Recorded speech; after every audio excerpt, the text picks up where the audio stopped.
salam sejahtera untuk kita semua. Acara sosialisasi modul 1.1 dan 1.4 guru penggerak dimulai. Marilah kita buka dengan bacaan basmalah bersama-sama. Bismillahirrahmanirrahim. Acara yang kedua yaitu menyanyikan lagu Indonesia Raya. Hadirin dimohon untuk berdiri.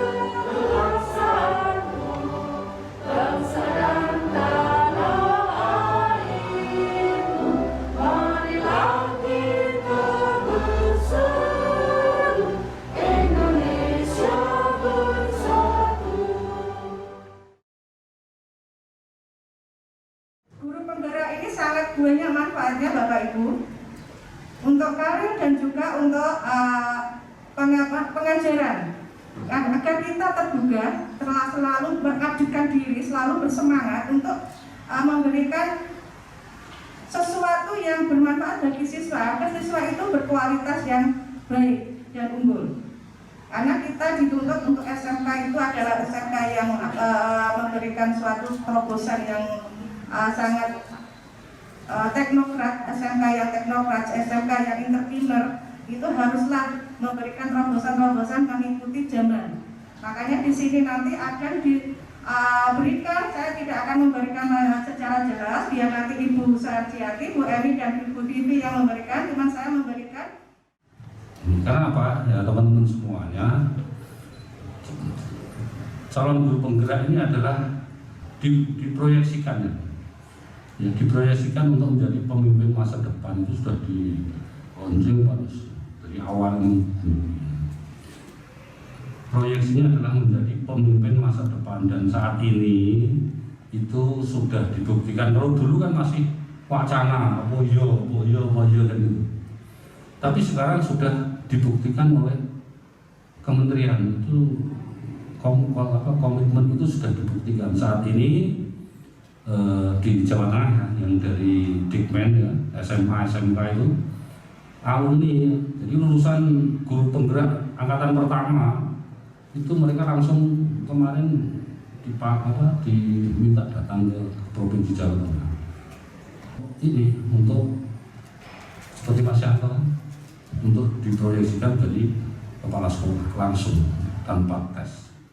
Bapak Ibu sekalian yang hormati, jadi filosofi yang kita lihat Bapak Ibu, anak-anak itu di guru penggerak harapannya anak kan objeknya siswa itu mestinya PR-nya adalah siswa yang mandiri, berkarakter mandiri. Kalau saya di sekolah yang kami bentuk itu kan sini anak karakter itu Pak, kon nyontek lah belum Pak, ini karakter loh. Nek ulangan deh, buka buku di kompon kan belum. Nah, dia punya karakter jujur. Situ yang salah satu dibangun, karakter jujur, disiplin, tanggung jawab, ini benar. Ya budaya positif tadi ya, budaya kerja yang di 5K itu kita laksanakan, budaya 5R kita laksanakan, sehingga harapannya nanti berkontribusi di SMK saat ini menjadi lebih baik. Mudah-mudahan bermanfaat Bapak Ibu, semangat di acara ini dari awal sampai akhir. Dengan baca Bismillah bersama-sama, acara ini kita buka. Bismillahirrahmanirrahim. Mudah-mudahan berkah dan sukses selalu. Assalamualaikum. Ya, assalamualaikum warahmatullahi wabarakatuh.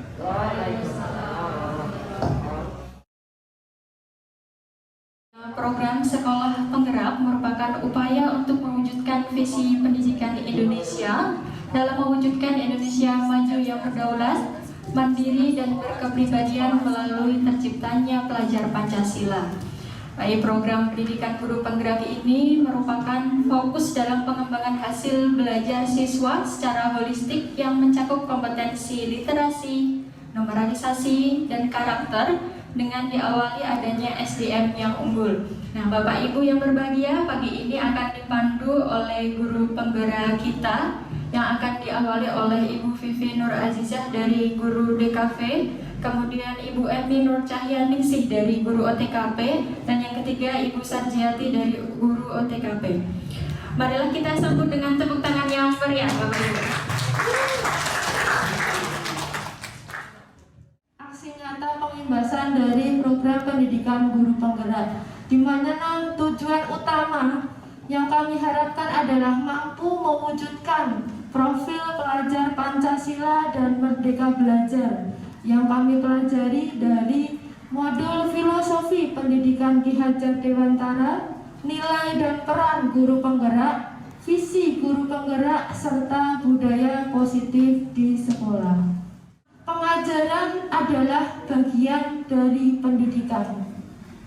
Pengajaran merupakan proses pendidikan dalam memberi ilmu atau berfaedah untuk kecakapan hidup anak serta lahir dan batin. Sedangkan pendidikan memberi tuntunan terhadap segala kekuatan kodrat yang dimiliki anak agar ia mampu mencapai keselamatan dan kebahagiaan yang setinggi-tingginya, baik sebagai seorang manusia maupun sebagai anggota masyarakat. Menurut Ki Hajar Dewantara, pendidikan dan pengajaran merupakan usaha, persiapan dan persediaan untuk segala kepentingan hidup manusia, baik dalam hidup bermasyarakat maupun hidup berbudaya dalam arti yang seluas-luasnya. Dasar pendidikan Ki Hajar Dewantara yang pertama adalah menuntun. Saya yakin Bapak Ibu semua pasti ingat dengan semboyan Ki Hajar Dewantara, ing ngarsa sung tulondo, ing madya mangun karsa tutwuri handayani. Dasar pemikiran Ki Hajar Dewantara berikutnya adalah kodrat anak yang pertama adalah merdeka. Manusia merdeka adalah manusia yang hidupnya, lahir atau batin, tidak tergantung kepada orang lain, akan tetapi bersandar atas kekuatannya sendiri. Maksud pengajaran dan pendidikan yang berguna untuk kehidupan bersama ialah memerdekakan manusia sebagai bagian dari persatuan. Yang keempat, di sini pendidikan yang berpihak pada anak. Artinya bahwa pendidikan di sini yaitu bebas dari segala ikatan. Ya, dengan suci hati kita mendekati sang anak, bukan untuk meminta sesuatu hak, melainkan untuk berhamba kepada anak.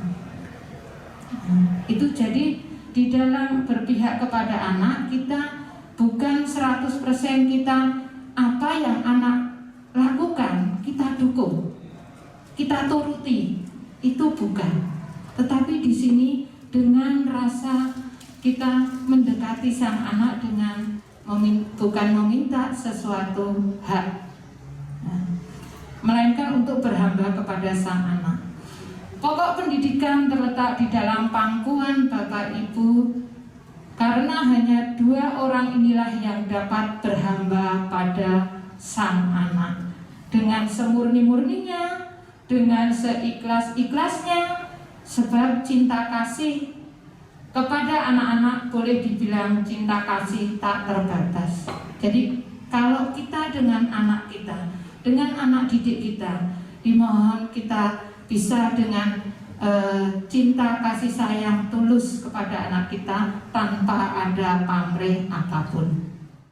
Filosofi pendidikan Ki Hajar Dewantara yang keenam yaitu mengenai budi pekerti.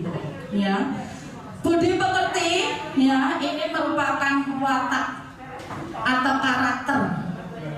Ya, di mana di sini budi pekerti itu mempunyai arti atau makna bersatunya perpaduan harmonis antara gerak pikiran, perasaan, dan kehendak atau kemauan sehingga menimbulkan tenaga atau semangat. Saya yakin Bapak Ibu yang ada di sini pasti pernah mendengarkan apa itu cipta, apa itu karsa, dan apa itu karya. Berdasarkan pemikiran Ki Hajar Dewantara, ya, yaitu kita juga pernah mendengarkan Nyun Sewu kalau dulu eranya Pak Murnanto sering mendengungkan 4 kata: olah pikir, olah rasa, olah hati, dan olah raga. Olah rasa, ya. Olah rasa ini apa sih? Ini yang menjadi gambaran ini. Kalau Ki Hajar Dewantara itu ada 3: cipta, karsa, dan karya. Cipta itu memanfaatkan knowledge atau pengetahuan kita. Ya, mungkin Bu Rani, ya. Bu Rani, maaf, ini mengampu apa di pelajarannya apa? Bahasa Jawa. Di dalam cipta, ya, ini knowledge, ya, yang kita nanti pupuk pada diri siswa adalah knowledge. Tetapi cipta ini sebenarnya tidak hanya pada diri siswa, tetapi kita juga, ya. Contohnya Bu Reni ini mengampu di bahasa Jawa, ya. Biasanya Bu Reni ini anak diminta untuk apa? Terkait dengan knowledge-nya. Salah satu contoh aja, Bu. Membuat tembang, misal membuat tembang mojopat dengan tema tertentu. Jadi siswa memanfaatkan pengetahuannya untuk mengembangkan tembang itu. Pengetahuan yang dituntut untuk mengembangkan lagu Jawa, terutama, ya, lagu Jawa yang apa? Yang ada di sekitar kita dulu. Ya, lah ini tentunya anak kan harus mengetahui notasi-notasi, ya kan? Nah, di situ jadi anak nanti bisa menciptakan tembang-tembang. Mungkin kalau Bu Indra, ya, kalau Bu Indra lagi ini beda lagi. Kalau tadi Bu Reni itu menciptakan bentuk berupa tembang, ya, yang mungkin disesuaikan dengan suasana hati anak. Itu ya nanti melahirkan suatu tembang. Kalau Bu Indra mungkin beda di sini. Apa Bu Indra? Mungkin puisi, cerpen, menggoda Bu Eni juga bisa. Itu ya. Jadi puisi. Lah di sini pengetahuan itu yang nanti diharapkan. Guru itu sifatnya hanya menuntun.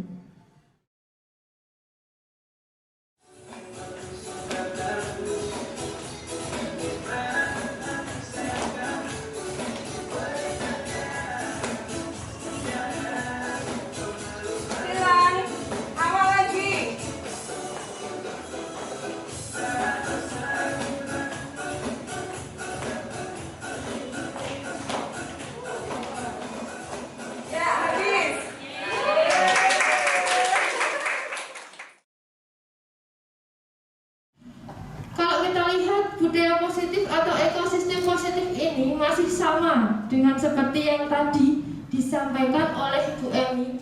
Kita bisa mengambil contoh perbandingan dengan kehidupan dari tumbuh-tumbuhan yang diibaratkan seorang petani adalah seorang pendidik juga. Cuman yang dididik berbeda. Dan sebagai pendidik pun hanya dapat memperbaiki kondisi. Karena sebenarnya semua itu sudah ada kodratnya dari awal. Bahasa Latin disiplina, yang artinya adalah belajar.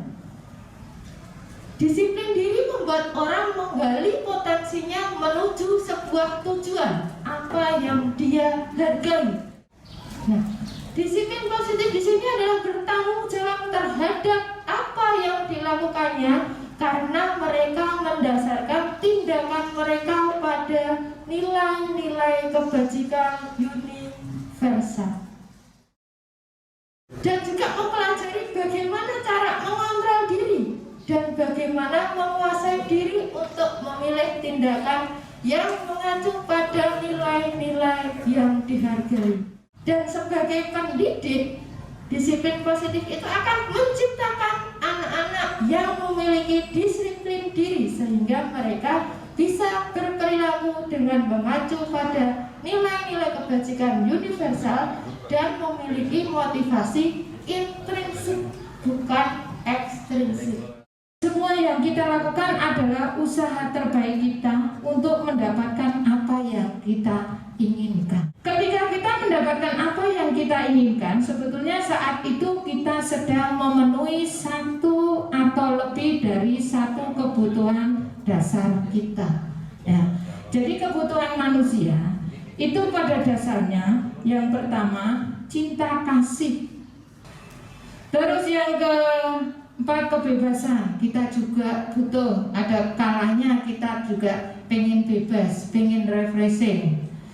Terus kesenangan, fun, dan kekuasaan atau power.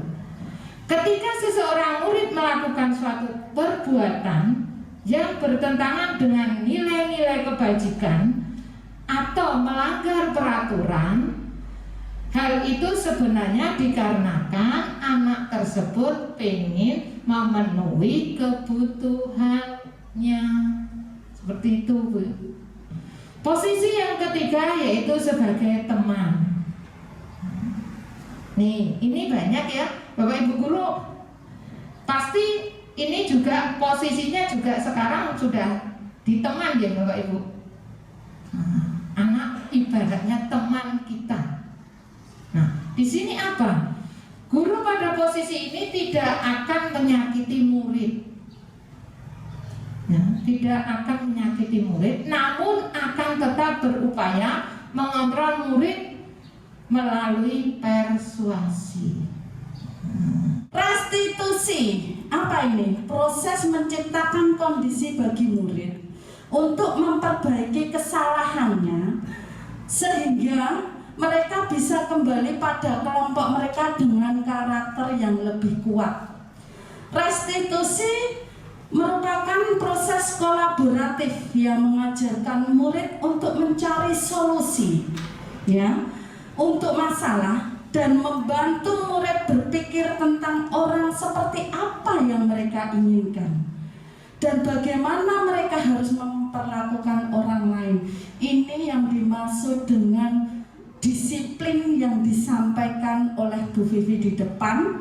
Kemudian nanti peran kita di sini ini yang disampaikan oleh Bu Sarjiati tadi. Ya, itu. Karena Bapak Ibu Kapro ini adalah tumpuan terakhir bagi Bapak Ibu guru beserta wali kelas untuk menangani permasalahan-permasalahan yang ada pada murid kita.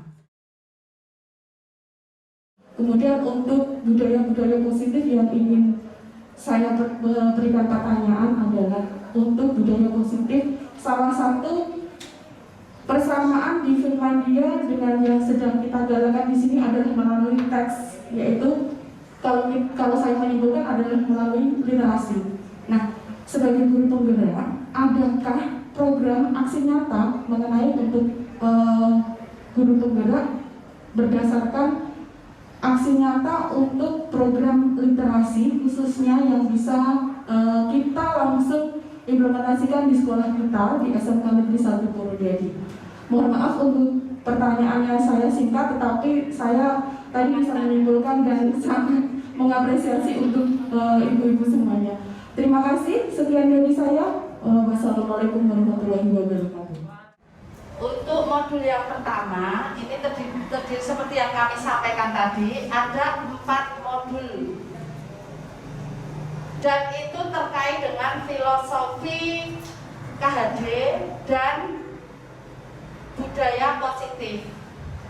Kemudian di situ sudah ada nanti materi lagi terkait dengan diferensiasi ya pembelajaran itu. Jadi nanti mungkin kami bisa memasukkannya di situ nanti.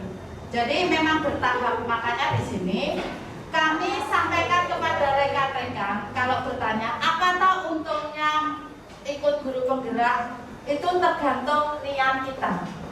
Kalau niat kita untuk belajar dan mengembangkan diri, manfaatnya Bu luar biasa, tidak bisa dihitung. Tetapi kalau kita mempunyai niat untuk mencari sesuatu hal yang berupa RV, memang tidak ada. Itu. Jadi untuk literasi nanti ya insya Allah akan kami jadikan salah satu aksi nyata kami. Oleh karena itu nanti saya minta tolong kepada panjenengan Bapak Ibu yang berkapro ya, nanti mungkin sama guru bahasa Indonesia atau bahasa Inggris atau bahasa Jawa nanti akan kami libatkan dalam aksi nyata kami.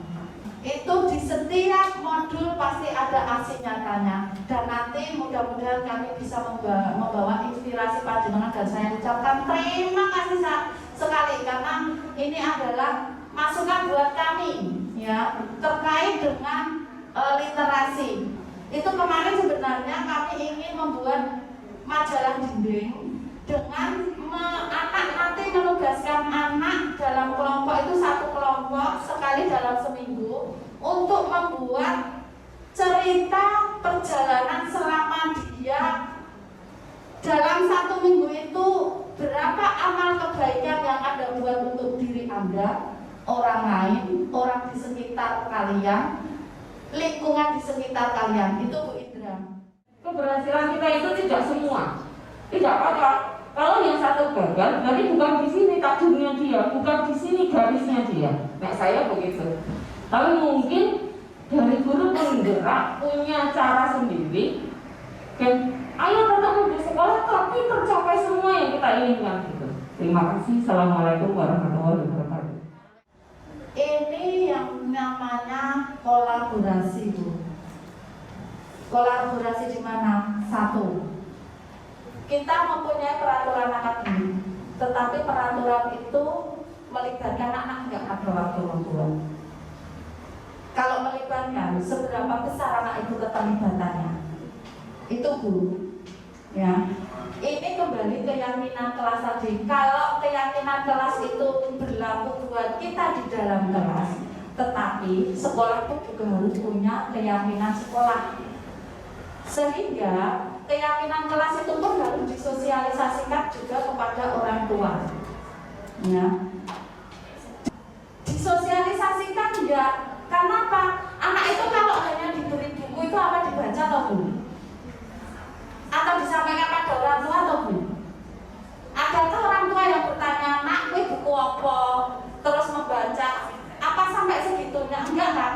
Nah itu titik kelemahannya di situ Bu.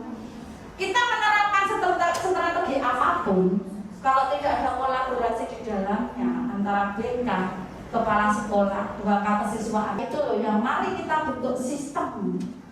Anak ini dengan tadi mempunyai motivasi intrinsik itu tadi loh dari dalam. Ada istilah seperti ini, pendidik hanya dapat menuntun tumbuh atau hidupnya kekuatan-kekuatan itu agar dapat memperbaiki lakunya, bukan dasarnya. Watak itu terbagi menjadi dua. Yang pertama adalah intelligible.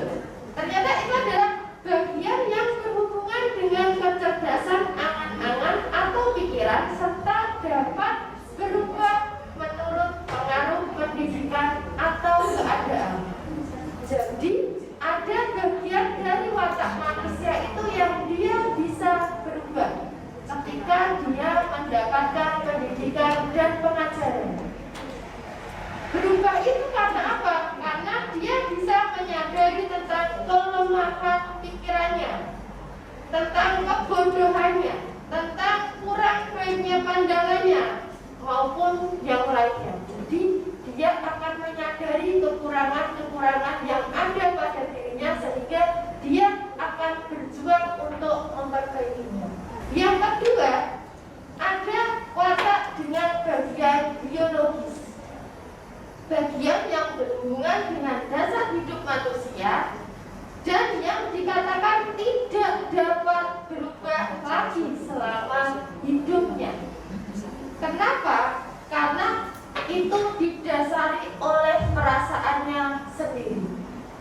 Walaupun dia sudah mendapatkan pendidikan pengajaran sebaik apapun, tetapi karena dia tidak mendapat dorongan intrinsik dari dirinya sendiri, menerapkan segitiga restitusi sebaik apapun, tetap akan ada yang tidak bisa diserap oleh orang tersebut, dan itu sudah merupakan kodrat alam.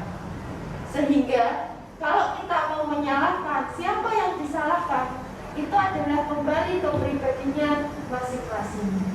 Dalam pendidikan Ki Hajar Dewantara pun sudah menjelaskan bahwa pendidikan itu juga bersumber pada kodrat alam.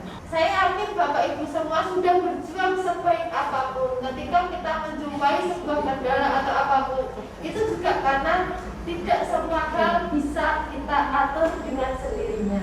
Tujuan kita sebagai seorang pendidik adalah memperbaiki laku.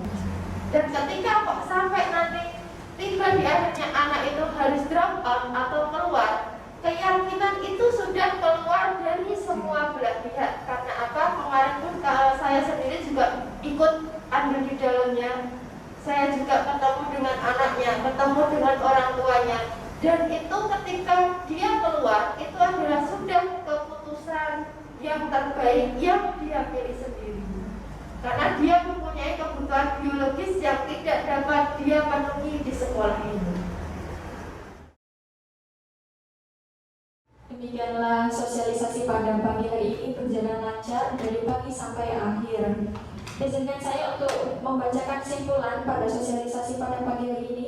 Yang pertama, sebagai guru layaknya kita adalah fasilitator. Kita harus menghamba kepada anak dengan cara menebalkan laku anak, kekuatan konteks diri dengan sosial, kultural, dan berbudaya, sehingga menciptakan cipta karsa dan karya, sehingga terwujudnya profil pelajar Pancasila. Yang kedua, terkait dengan budaya positif, bahwasanya Allah karena biasa, terbiasa karena dibiasakan, sehingga kita biasa dengan segala sesuatu yang luar biasa.